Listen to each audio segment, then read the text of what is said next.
तारों में अकेला चांद जगमगाता है, मुश्किलों में अकेला इंसान डगमगाता है। कांटों से घबराना मत मेरे दोस्तों, क्योंकि कांटों में भी अकेला गुलाब मुस्कराता है, अकेला गुलाब मुस्कराता है। जय हिंद, वंदे मातरम। नमस्कार विद्यार्थियों, कैसे हो आप लोग? आप सभी लोग वॉच कर रहे हो दीपक लक्ष्य एजुकेशनल चैनल, जो आपके लक्ष्य पर काम करता है। साथियों, यहाँ पर वही सफल होता है जो अपनी हर हार को सीख में बदल देता है। मंजिल तक पहुँचने की सबसे बड़ी सीढ़ी है आपकी इच्छा शक्ति। अनुशासन वो तरीका है जो उसमें कामयाब हो गया वो हर कार्य में जीत सकता है। दूसरों से तुलना मत कीजिए, अपनी क्षमताओं पर भरोसा करिए। अपनी राह खुद बनाओगे। तुम्हारे सपनों का सूरज तभी उगेगा जब खुद अपनी सुबह बनोगे। फिर इंतज़ार किसका है? जुड़िए हमारे चैनल से। पहली बार विजिट किए हो तो सब्सक्राइब कर बेल आइकन दबाना बिल्कुल भी मत भूलिएगा, जिससे आपको भी आने वाली कक्षाएं आसानी से मिलती रहें। कक्षा को लाइक कमेंट कर एक बार सभी लोग शेयर कर दीजिए और सेशन को पूरा वॉच करिएगा। बहुत ही महत्वपूर्ण कक्षा होने वाली है, जो कि हिंदी साहित्य इतिहास के अंतर्गत कहानी विधा से संबंधित है। और पहला प्रश्न आपके सामने है, निम्न में से कौन सा सुमेलित नहीं है? विपथगा, जैनेन्द्र कुमार, आहुति इलाचंद्र जोशी, कर्मनाशा की हार शिव प्रसाद सिंह, भस्मावृत चिंगारी यशपाल। यानी क्या है? एक तरफ हैं आपकी कहानियां और दूसरी तरफ हैं आपके कहानीकार। इनमें से आपको सही उत्तर देना है कौन सा सुमेलित नहीं है। तो आप सभी ने इस प्रश्न का जवाब यह चुना है विकल्प ए, तो बिल्कुल सही माना जाएगा, क्योंकि जो विपथगा कहानी है ये जैनेन्द्र कुमार जी की नहीं है और बाकी आहुति इलाचंद्र जोशी की है, ये तो सही है। कर्मनाशा की हार शिव प्रसाद सिंह जी की है, ये भी सही है। और भस्मावृत चिंगारी ये यशपाल की कहानी है, ये भी बिल्कुल सही है। और जो आपकी ये विपथगा कहानी है विद्यार्थियों, ये किसकी है? सच्चिदानंद हीरानंद वात्स्यायन अज्ञेय जी की। अज्ञेय जी के अन्य कहानी संग्रह हैं परंपरा, कोठरी की बात, शरणार्थी, जयदोल, ये तेरे प्रतिरूप, अमर वल्लरी इत्यादि। हम सभी लोग अगले क्रम की ओर चलेंगे। आपका प्रश्न है, आरंभिक हिंदी कहानी प्लेग की चुड़ैल के लेखक कौन थे? भगवान दास, किशोरीलाल गोस्वामी, बंग महिला, गिरजा दत्त बाजपेयी। कहानी का नाम है प्लेग की चुड़ैल। इसके लेखक कौन है? विकल्प ए लाला भगवान दास। और किशोरीलाल गोस्वामी जी की कहानियाँ कौन कौन सी हैं? इंदुमती और गुलबहार। बंग महिला की प्रसिद्ध कहानी का नाम है दुलाई वाली और गिरजा दत्त बाजपेयी जी की कहानी का नाम है पंडित और पंडितानी। फिर जो है आप सभी का अगला प्रश्न है, निम्न में से कौन सुमेलित नहीं है, उसे आप लोगों को बताना है। बंद गली का आखिरी मकान धर्मवीर भारती, खोई हुई थाती रविंद्र कालिया, एक और जिंदगी मोहन राकेश, रसप्रिया फणीश्वरनाथ रेणु। तो इनमें से जो सही नहीं है आपका, यदि उत्तर आप लोगों का आया है विकल्प बी खोई हुई थाती, ये रविंद्र कालिया जी की रचना नहीं है। और बंद गली का आखिरी मकान ये धर्मवीर भारती जी की कहानी है। एक और जिंदगी ये मोहन राकेश जी की कहानी है, सही है। और रसप्रिया फणीश्वरनाथ रेणु जी की कहानी है, ये भी बिल्कुल सत्य है। हम लोग आगे बढ़ते हैं। खोई हुई थाती इस कहानी का प्रकाशन वर्ष है 1995 ईस्वी, जिसके लेखक हैं गंगा प्रसाद बिमल जी। बंद गली का आखिरी मकान कहानी का प्रकाशन वर्ष है 1969 ईस्वी, धर्मवीर भारती जी ने लिखा है। एक और जिंदगी का प्रकाशन वर्ष है 1961 ईस्वी, मोहन राकेश जी ने लिखा है। और रसप्रिया ये फणीश्वर नाथ रेणु जी की कहानी है। और फणीश्वर नाथ रेणु जी हिंदी के आंचलिक कथाकार के रूप में प्रसिद्धि प्राप्त हैं। फिर आप सभी का अगला प्रश्न है, निम्न में से कौन सा सुमेलित नहीं है? डिप्टी कलेक्टरी, कमलेश्वर, राजा निर्वंशिया, अमरकांत, बादलों के घेरे, उषा प्रियंवदा, यही सच है, मन्नू भंडारी। क्या होगा इस प्रश्न का सही जवाब? आप लोगों को बताना है।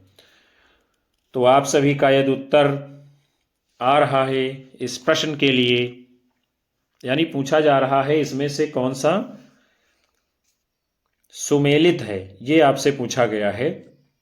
तो यदि आपने उत्तर दिया है इस प्रश्न के लिए विकल्प डी, तो राइट जवाब होगा, क्योंकि यही सच है। ये कहानी किसकी है? मन्नू भंडारी जी की। हम सभी लोग आगे बढ़ते हैं। डिप्टी कलेक्टरी जो कहानी है ये विद्यार्थियों आपके अमरकांत जी की है। राजा निर्वंशिया कहानी कमलेश्वर जी की है। और बादलों के घेरे कहानी ये कृष्णा सोबती जी की है। फिर जो है आप लोगों का अगला प्रश्न है, निम्नलिखित सूचियों को सुमेलित कीजिए। यानी एक तरफ है कहानीकार, दूसरी तरफ है उनकी कहानियां, मिलान करना है और फिर नीचे कूट के अनुसार उत्तर देना है। तो मुंशी प्रेमचंद जी की जो कहानी है वो कौन सी है? शतरंज के खिलाड़ी। जयशंकर प्रसाद जी की कहानी है आकाशदीप। और भगवती प्रसाद वाजपेयी जी की कहानी कौन सी है? निंदिया लागी। और जैनेन्द्र कुमार की कहानी है अपना अपना भाग्य। अब जो है हम लोग देखते हैं इसका कौन सा सही है क्रम, तो विकल्प बी आपका राइट आंसर माना जाएगा। फिर आपका अगला प्रश्न है, आकाशदीप के मुख्य पात्र हैं कौन है? चंपा और बुद्धगुप्त, चंद्रगुप्त और अलका, अशोक और चारुमित्रा, होरी और बुधिया। तो आकाशदीप कहानी का जो मुख्य पात्र हैं कौन है? विकल्प ए चंपा और बुद्धगुप्त। और आकाशदीप ये प्रसिद्ध कहानी किसकी है? आपके जयशंकर प्रसाद जी की। फिर आगे चलते हैं। आपका अगला प्रश्न है, पर्दा कहानी के लेखक हैं यशपाल, मोहन राकेश, कमलेश्वर, राजेंद्र यादव। किसने लिखा है पर्दा कहानी? तो वे हैं आपके यशपाल जी। इनकी अन्य कहानियां हैं पिंजड़े की उड़ान, मकरील, अभिशप्त फूलों का कुर्ता, धर्मयुद्ध इत्यादि। फिर जो है मोहन राकेश जी की कहानियां हैं, कौन कौन सी हैं? मलबे का मालिक, इंसान के खंडहर, जानवर और जानवर। कमलेश्वर जी की कहानियां हैं राजा निर्वंशिया, बयान, मांस का दरिया, कस्बे का आदमी। राजेंद्र यादव जी की कहानियां हैं जहां लक्ष्मी कैद है, अभिमन्यु की आत्महत्या, देवताओं की मूर्तियां, अपने पार, छोटे छोटे ताजमहल। हम सभी लोग आगे बढ़ेंगे।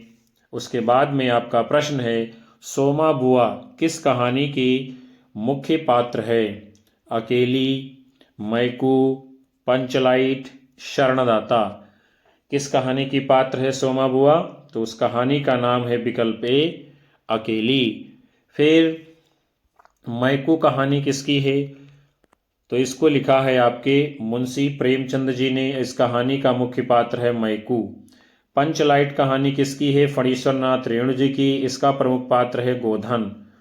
शरणदाता कहानी किसकी है? अज्ञेय जी की। और इसका प्रमुख पात्र कौन है? देविंदर लाल जी। फिर जो है आगे चलते हैं। आपका अगला प्रश्न है, निम्नलिखित में से कौन सा कहानी संग्रह नासिरा शर्मा जी का है? चल खुसरो घर आपने, स्विमिंग पूल, बोलने वाली औरत, पत्थर गली। तो इनमें से जो कहानी संग्रह नासिरा शर्मा जी का है उसका नाम क्या है? विकल्प डी, पत्थर गली। और नासिरा शर्मा जी के अन्य कहानियाँ कौन कौन सी हैं? शामी कागज, इब्ने मरियम, खुदा की वापसी, इंसानी नस्ल, दूसरा ताजमहल। उसके बाद में आप सभी का अगला प्रश्न है, निम्नलिखित में से कौन सी कहानी चंद्रधर शर्मा गुलेरी जी की नहीं है? 11 वर्ष का समय, एक टोकरी भर मिट्टी, बाबा भारती, सुखमय जीवन। तो इसमें क्या है विद्यार्थियों, ये जो है प्रश्न ही थोड़ा सा गड़बड़ लग रहा है। नहीं की जगह पर अगर है होता तो बिल्कुल ठीक हो सकता था। तो 11 वर्ष का समय जो आपकी कहानी है किसकी है? आचार्य रामचंद्र शुक्ल जी की। और सुखमय जीवन कहानी किसकी है? तो इसको लिखा है चंद्रधर शर्मा गुलेरी जी ने। और एक टोकरी भर मिट्टी कहानी किसकी है? माधवराव सप्रे जी की। बाबा भारती और डाकू खड़क सिंह का संवाद जो है हार की जीत कहानी के अंतर्गत आता है, जो कहानी किसकी है? सुदर्शन जी की। फिर आपका अगला प्रश्न है, जिंदगी और जोंक किसका कहानी संग्रह है? मोहन राकेश, कमलेश्वर, अमरकांत, धर्मवीर भारती। तो किसका है ये कहानी संग्रह जिंदगी और जोंक? तो आपका सही उत्तर होगा विद्यार्थियों, यदि आप सबने दिया है विकल्प सी, अमरकांत का है ये कहानी संग्रह जिंदगी और जोंक। अमरकांत जी के अन्य जो है प्रमुख कहानी संग्रह कौन कौन से हैं? देश के लोग, मौत का नगर, मिलन मित्र, कुहासा, एक धनी व्यक्ति का बयान, सुख और दुख का साथ। कमलेश्वर जी के कहानी संग्रह हैं राजा निर्वंशिया, कस्बे का आदमी, खोई हुई दिशाएं, मांस का दरिया, बयान, आज़ादी मुबारक। फिर जो है हम लोग देखते हैं मोहन राकेश जी के कहानी संग्रहों को, इंसान के खंडहर, नए बादल, जानवर और जानवर, एक और जिंदगी, फौलाद का आकाश। धर्मवीर भारती जी के प्रमुख कहानी संग्रह हैं मुर्दों का गांव, स्वर्ग और पृथ्वी, चांद और टूटे हुए लोग, बंद गली का आखिरी मकान। अगले क्रम की ओर चलेंगे। फिर जो है आपका प्रश्न है, क्या है हिंदी में किनको मनोविश्लेषणवादी लेखक त्रय के रूप में प्रसिद्धि प्राप्त है? चलिए देखते हैं, बहुत ही इंपॉर्टेंट क्वेश्चन है ये। जैनेन्द्र इलाचंद्र जोशी अज्ञेय, इलाचंद्र जोशी अज्ञेय देवराज, जैनेन्द्र अज्ञेय देवराज, जैनेन्द्र इलाचंद्र जोशी और देवराज। आप लोगों को अपना उत्तर करना है, कौन मनोविश्लेषणवादी लेखक त्रय के रूप में प्रसिद्धि प्राप्त है? तो विद्यार्थियों यदि आप सभी ने अपना उत्तर दिया है, इस प्रश्न का विकल्प ए तो राइट माना जाएगा। जैनेन्द्र कुमार इलाचंद्र जोशी अज्ञेय की गणना हिंदी में मनोविश्लेषणवादी लेखक त्रय के अंतर्गत की जाती है। जैनेन्द्र जी की प्रसिद्ध कहानियाँ कौन कौन सी है? चलिए देखते हैं। फांसी, वातायन, नीलम देश की राजकन्या, एक रात, दो चिड़ियाँ, पाजेब, जयसंध इत्यादि। इलाचंद्र जोशी जी की कहानियाँ हैं धूप रेखा, दिवाली और होली, रोमांटिक छाया, आहुति, खंडहर की आत्माएं, डायरी के नीरस पृष्ठ, कटीले फूल लजीले कांटे। अज्ञेय जी की कहानियाँ हैं विपथगा, परंपरा, कोठरी की बात, शरणार्थी, जयदोल, ये तेरे प्रतिरूप, अमरवल्लरी इत्यादि। फिर जो है हम लोग आगे बढ़ते हैं। आपका अगला प्रश्न है, प्रकाशन काल के अनुसार निम्नलिखित कहानियों का सही अनुक्रम क्या होगा? परिंदे, ईदगाह, आकाशदीप, उसने कहा था आकाशदीप, ईदगाह, परिंदे, आकाशदीप, परिंदे, उसने कहा था ईदगाह, ईदगाह, आकाशदीप, परिंदे, उसने कहा था।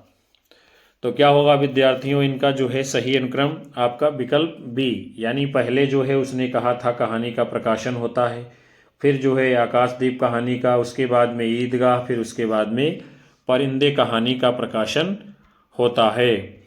और इन कहानियों का प्रकाशन कब हुआ है इस पर भी हम लोग विचार करते हैं। उसने कहा था 1915 ईस्वी में, चंद्रधर शर्मा गुलेरी जी की कहानी है। आकाशदीप का प्रकाशन वर्ष है 1929 ईस्वी, जयशंकर प्रसाद जी की है। ईदगाह का प्रकाशन वर्ष है 1933 ईस्वी, मुंशी प्रेमचंद की कहानी है। और परिंदे का प्रकाशन वर्ष है 1960 ईस्वी, जो कि निर्मल वर्मा जी की चर्चित कहानी है। उसके बाद में आपका अगला प्रश्न है, निम्नलिखित में से किस कहानी में नौकरी के सिलसिले में बाहर रहने के कारण गजाधर बाबू की लंबी अनुपस्थिति उन्हें परिवार के ढांचे से बाहर कर देती है? चीफ की दावत, वापसी, दोपहर का भोजन, बूढ़ी काकी। तो इसका उत्तर क्या होगा विद्यार्थियों? यदि आप सबने अपना उत्तर दिया है विकल्प बी इसके लिए, तो राइट आंसर माना जाएगा वापसी कहानी। इसमें क्या है, नौकरी के सिलसिले में बाहर रहने के कारण गजाधर बाबू की लंबी अनुपस्थिति उन्हें परिवार के ढांचे से बाहर कर देती है। यानी जब वो वापसी करते हैं अपने घर में तो तमाम सारी समस्याएं पैदा हो जाती हैं। फिर जो है वापसी कहानी किसकी है विद्यार्थियों? तो इसको लिखा है उषा प्रियंवदा जी ने। किसने? उषा प्रियंवदा जी ने। चीफ की दावत कहानी जो है भीष्म साहनी जी की है, और इसका मुख्य पात्र है मिस्टर श्यामनाथ, जो हो माँ जैसे रिश्ते की अवहेलना करके तरक्की पाना चाहता है। बहुत ही अच्छी कहानी है ये चीफ की दावत। भीष्म साहनी जो है इस कहानी के माध्यम से ऐसी मानसिकता पर करारा चोट करते हैं और ये संदेश देते हैं कि मूल से जुड़े बिना तरक्की संभव नहीं है। और दोपहर का भोजन, ये कहानी किसकी है? अमरकांत जी की। किसने लिखा है? अमरकांत जी ने। सिद्धेश्वरी इस कहानी की प्रमुख महिला पात्र है। इस कहानी के माध्यम से एक भारतीय नारी द्वारा अपने पति एवं पुत्रों के लिए नित्य प्रति त्याग और संघर्ष को व्यक्त किया गया है, जिसकी गणना जो है कहीं भी नहीं की जाती है। बूढ़ी काकी मुंशी प्रेमचंद जी की कहानी है, जिसके द्वारा जो है बुजुर्गों के प्रति उदासीनता को कथा शिल्प के माध्यम से व्यक्त किया गया है। हम लोग जो है अगले प्रश्न को देखेंगे। क्या है? प्रेमचंद की किन कहानियों में देशी रियासतों के राजाओं का चरित्र और वहां चलने वाली राजनीतिक गतिविधियों का चित्रण मिलता है? तो रियासत का दीवान, पंच परमेश्वर, शतरंज के खिलाड़ी, बड़े भाई साहब। कौन सा होगा उत्तर इस प्रश्न का? तो मुंशी प्रेमचंद जी की कहानियों में देशी रियासतों के राजाओं का चरित्र तथा वहां पर चलने वाली राजनीतिक गतिविधियों का चित्रण जिन कहानियों में देखा गया है वे कौन सी हैं? रियासत का दीवान और शतरंज के खिलाड़ी। यानी क्या है आपका विकल्प सी जो है, यानी ए और सी कूट के रूप में सही उत्तर आप लोगों का होगा। फिर जो है पंच परमेश्वर कहानी में अलगू और जुम्मन की मित्रता तथा न्याय के महत्व को व्यक्त किया गया है। और बड़े भाई साहब कहानी के माध्यम से बड़े होने की आड़ में निकम्मेपन की हद को व्यक्त किया गया है। आगे चलते हैं। आपका अगला प्रश्न है, निम्नलिखित कहानियों के उनके संबद्ध पात्रों से सुमेलित करना है और कूट के अनुसार आपको उत्तर देना है। तो यानी एक तरफ क्या है, कहानियां हैं, दूसरी तरफ आपके सूची में पात्र हैं। तो सबसे पहले क्या है, गदल कहानी। गदल कहानी का पात्र कौन है? तो वे हैं आपके निहाल जी। गुलकी बन्नो, गुलकी बन्नो ये जो कहानी है इसके पात्र कौन है? तो वे हैं आपकी मिहिरलाल। फिर जो है पीसनहारी का कुआं, पीसनहारी का कुआं, इसके पात्र कौन है? गोमती। और एक ठहरा हुआ चाकू, इस कहानी की पात्र कौन है? मिन्नी। तो ये तो हुआ आपका मिलान, लेकिन अब हम लोग कूट देखेंगे कौन सा सही है उत्तर के रूप में। विकल्प ए आपका राइट आंसर है। फिर जो है ये कहानियां हैं किसकी? गदल कहानी है रांगे राघव जी की, गुल की बन्नो है धर्मवीर भारती जी की, पीसनहारी का कुआं ये जो है मुंशी प्रेमचंद जी की कहानी है, और एक ठहरा हुआ चाकू ये कहानी किसकी है? मोहन राकेश जी की। अगले क्रम की ओर बढ़ते हैं। आप सभी का प्रश्न है, प्रकाशन वर्ष के अनुसार निम्नलिखित कहानी संग्रहों का सही अनुक्रम क्या होगा, उसे जो है बताना है। सतह से उठता आदमी, इंसान के खंडहर, परिंदे, पीली छतरी वाली लड़की। पीली छतरी वाली लड़की, परिंदे, सतह से उठता आदमी, इंसान के खंडहर। परिंदे, इंसान के खंडहर, सतह से उठता आदमी, पीली छतरी वाली लड़की। तो आगे का विकल्प भी इसमें है, उसे भी हम लोग देखते हैं कौन सा है। इंसान के खंडहर, परिंदे, सतह से उठता आदमी और पीली छतरी वाली लड़की। तो इसमें विद्यार्थियों जो सही क्रम आपका है वो है विकल्प डी, यही आपका जो है सही उत्तर होगा। इन कहानियों का प्रकाशन कब होता है और ये कहानियाँ किसकी हैं उसको देखते हैं। इंसान के खंडहर, इसका प्रकाशन वर्ष है 1950 ईस्वी, मोहन राकेश जी की कहानी है। परिंदे, इसका प्रकाशन वर्ष है 1960 ईस्वी, निर्मल वर्मा जी की कहानी है। सतह से उठता आदमी, प्रकाशन वर्ष है 1971 ईस्वी, जो है मुक्तिबोध जी की कहानी है। पीली छतरी वाली लड़की, प्रकाशन वर्ष है 2001 ईस्वी, ये जो है उदय प्रकाश जी की कहानी है। हम लोग आगे बढ़ते हैं। फिर आपका प्रश्न है, जैनेन्द्र की कहानियों का पात्र है। चलिए देखते हैं कौन पात्र है। शमशेर, जुलेखा, बेंजिलो, ईश्वरचंद। तो कौन कौन है इसके पात्र, सबसे पहले हम लोग देखेंगे, उसके बाद में कूट के अनुसार उत्तर दिया जाएगा। तो जैनेन्द्र की कहानियों के इनमें जो पात्र हैं विद्यार्थियों, शमशेर भी है और जो है जुलेखा भी है, उसके साथ में बेंजिलो भी है। यानी 1, 2, 3 जिस विकल्प में आएंगे वही आपका सही उत्तर होगा कूट में। तो विकल्प ए में आपका है 1, 2, 3 और यही आपका सही उत्तर भी है। और जैनेन्द्र जी की प्रमुख कहानियाँ कौन कौन सी हैं? खेल, फांसी, वातायन, एक रात, दो चिड़ियाँ, पाजेब, जयसंधि, जानवी, अपना अपना भाग्य। आगे बढ़ते हैं। फिर आपका अगला प्रश्न है, तपेदिक की मरीज मन्नो की कथा किस कहानी में चित्रित है?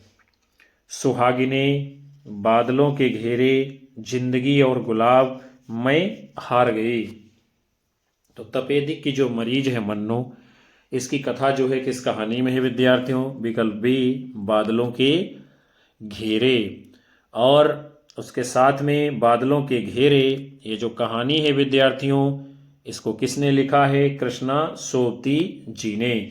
इनकी अन्य प्रसिद्ध कहानी है सिक्का बदल गया है। और जिंदगी और गुलाब के फूल कहानी ये उषा प्रियमदा जी की है। और मैं हार गई ये कहानी मन्नू भंडारी जी ने लिखा है। आप सभी का अगला प्रश्न है, बच्चन सिंह सिहर सा गया, उसके हाथों की अभ्यस्त निठुराई को जैसे किसी मानवीय कोमलता ने धीरे से छू लिया। उपर्युक्त कथन किस कहानी का है? अमृतसर आ गया है, सिक्का बदल गया है, राजा निर्वंशिया उसने कहा था। बहुत ही ये शानदार कथन है, किस कहानी का है? बच्चन सिंह सिहर सा गया और उसके हाथों की अभ्यस्त निठुराई को जैसे किसी मानवीय कोमलता ने धीरे से छू लिया हो। तो ये बड़ा ही जबरदस्त कथन जो है विकल्प सी राजा निर्वंशिया कहानी का है।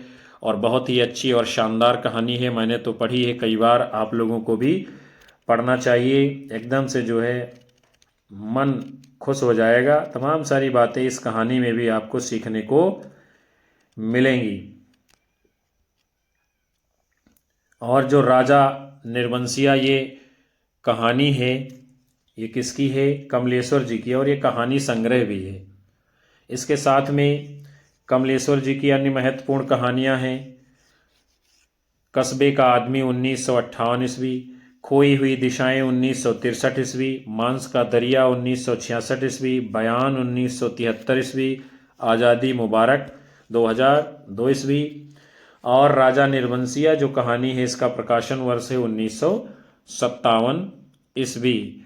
इसके बाद में कृष्णा सोबती जी की महत्वपूर्ण कहानियों को हम लोग देखते हैं। सिक्का बदल गया है, बादलों के घेरे, चंद्रधर शर्मा गुलेरी जी की कहानियां हैं। उसने कहा था, इसका प्रकाशन वर्ष है 1915 ईस्वी। बुद्धों का कांटा 1914 ईस्वी, सुखमय जीवन 1911 ईस्वी। भीष्म साहनी जी की कहानियां हैं। अमृतसर आ गया है, भाग्य रेखा 1953 ईस्वी, पहला पाठ 1957 ईस्वी, भटकती राख 1966 ईस्वी, पटरियां 1973 ईस्वी, वांगचू 1978 ईस्वी। फिर जो है हम लोग आगे देखते हैं। आपका प्रश्न है, तीसरी कसम कहानी में गाड़ीवान ने कौन सा सामान ना लादने की कसम खाई है? कंपनी की औरत, दुल्हन की डोली, चोर बाजारी का सामान, बांस की लदनी। तो तीसरी कसम ये भी बहुत ही धुआंधार कहानी है। फणीश्वर नाथ रेणु जी की प्रसिद्ध कहानियों में इसकी गणना होती है। तो जो गाड़ीवान है वो जो है दुल्हन की डोली ना लादने की अपनी गाड़ी में कसम खाता है। तीसरी कसम का दूसरा नाम, पूरा नाम क्या है? तीसरी कसम उर्फ मारे गए गुलफाम। और अन्य जो इस कहानी में सामान है, जैसे कि कंपनी की औरत, चोर बाजारी का सामान और बांस ना लादने की कसम जो है गाड़ीवान खाता है।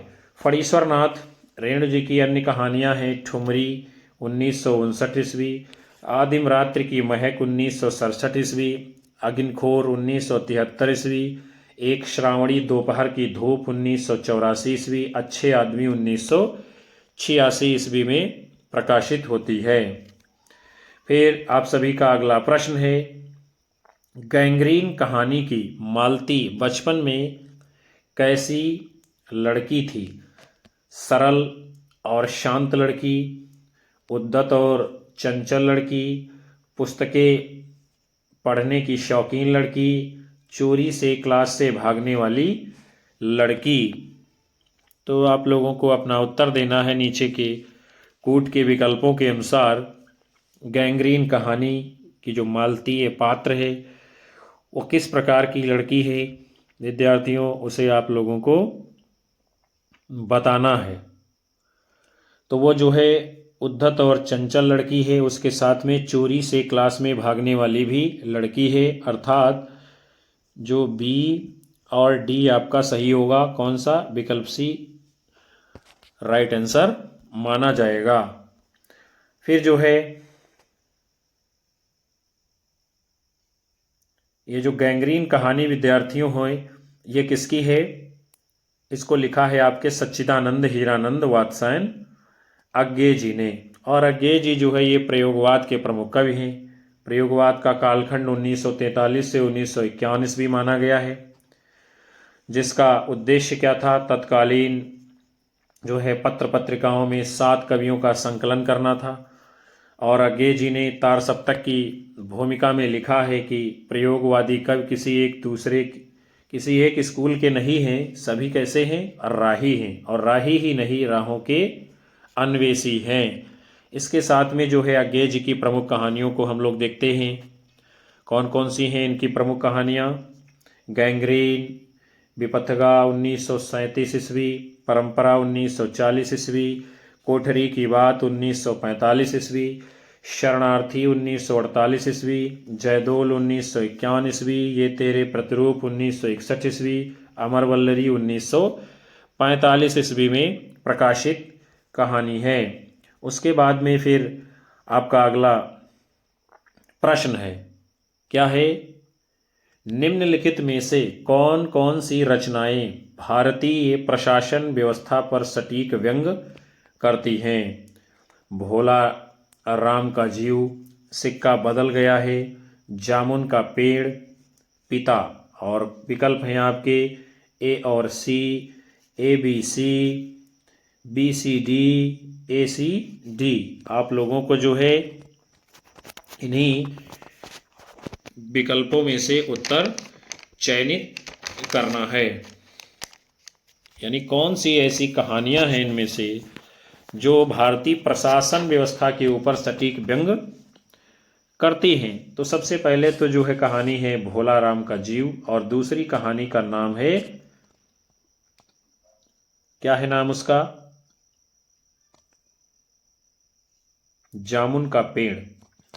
तो यानी ए और सी जिस विकल्प में होंगे वही आपका उत्तर माना जाएगा। तो वो किस में है? आपका विकल्प ए में, और यही आपका सही उत्तर है। भोला राम का जीव और जामुन का पेड़ जो कहानियां हैं, इनमें जो है भारत की जो प्रशासन व्यवस्था है उसके ऊपर व्यंग किया गया है।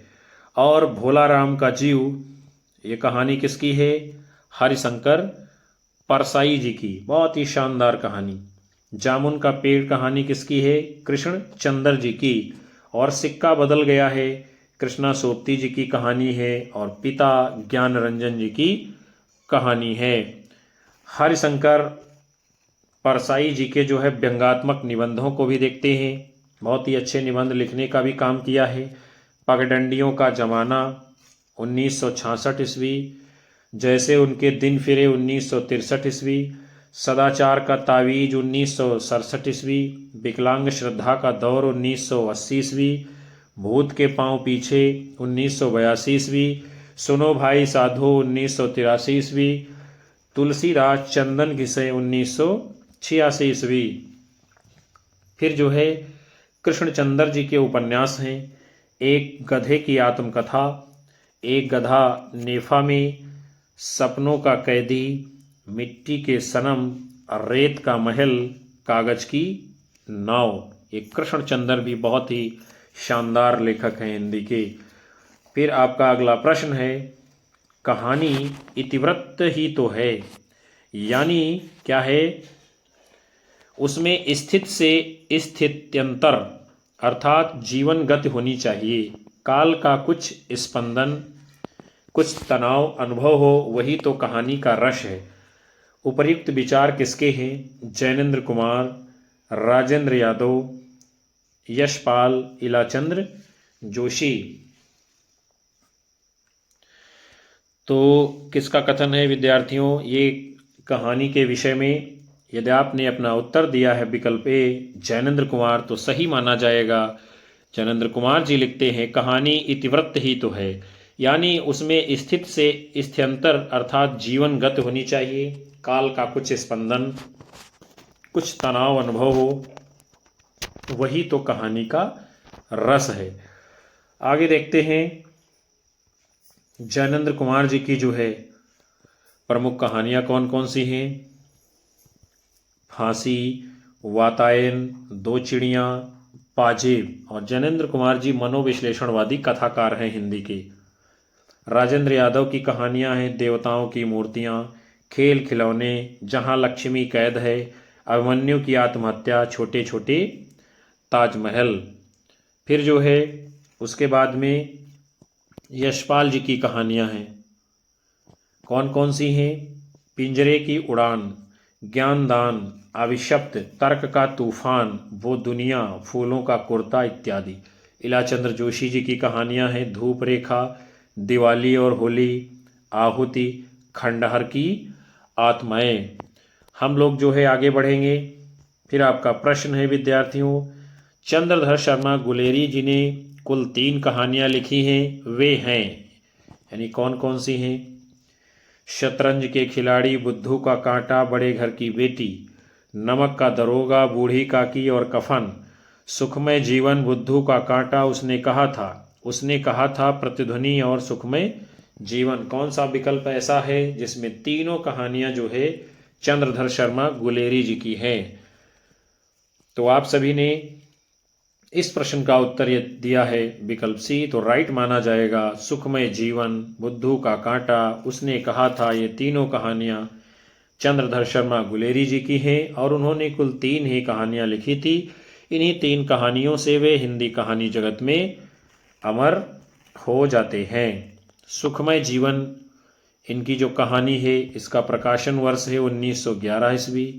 बुद्धू का कांटा प्रकाशन वर्ष है 1914 ईस्वी। उसने कहा था प्रकाशन वर्ष है 1915 ईस्वी। और उसने कहा था तो इनकी कहानी एकदम से माइलस्टोन है, जो कि प्रथम विश्व युद्ध की घटना पर आधारित है और प्रेम संवेदना की ये कहानी है। और ये कहानी जो है फ्लैशबैक शैली पर लिखी गई हिंदी की प्रथम कहानी मानी जाती है। अगले क्रम में आपका प्रश्न है, तिरिछ पाल गोमरा का स्कूटर, पीली छतरी वाली लड़की, मोहनदास कहानियों के कहानीकार कौन है? यानी ये कहानी किसकी है? तिरिछ पाल गोमरा का स्कूटर, पीली छतरी वाली लड़की, मोहनदास। आगे हम जो है देखते हैं विकल्पों को जो है कौन कौन से हैं। अब्दुल बिस्मिल्लाह, ममता कालिया, उदय प्रकाश, राजेंद्र यादव। तो उपयुक्त सभी कहानियां किसकी हैं विद्यार्थियों? उदय प्रकाश जी की। उदय प्रकाश जी की अन्य कहानियां हैं और अंत में प्रार्थना, दत्तात्रेय का दुख। उसके बाद में जो है अब्दुल बिस्मिल्लाह जी की कहानियों को देखते हैं हम लोग। टूटा हुआ पंख, कितने कितने सवाल, रैन बसेरा, अतिथि देवो भव, रफ रफ मेल। ममता कालिया जी की कहानियां हैं छुटकारा, सीट नंबर 6, एक अदद औरत, मुखौटा। राजेंद्र यादव जी की कहानियां हैं कौन कौन सी? देवताओं की मूर्तियां, खेल खिलौने, जहां लक्ष्मी कैद है, अभिमन्यु की आत्महत्या, छोटे छोटे ताजमहल, किनारे से किनारे तक, टूटना, अपने पार, ढोल और अन्य कहानियां, हासिल तथा अन्य कहानियां। ये सभी प्रमुख कहानियां किसकी हैं? आपके राजेंद्र यादव जी की।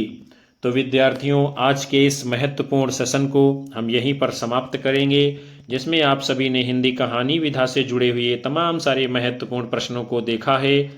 ऐसे प्रश्न जो विभिन्न परीक्षाओं में पूछे गए हैं और आपकी भी आने वाली सभी परीक्षाओं में ये कारगर सिद्ध होंगे।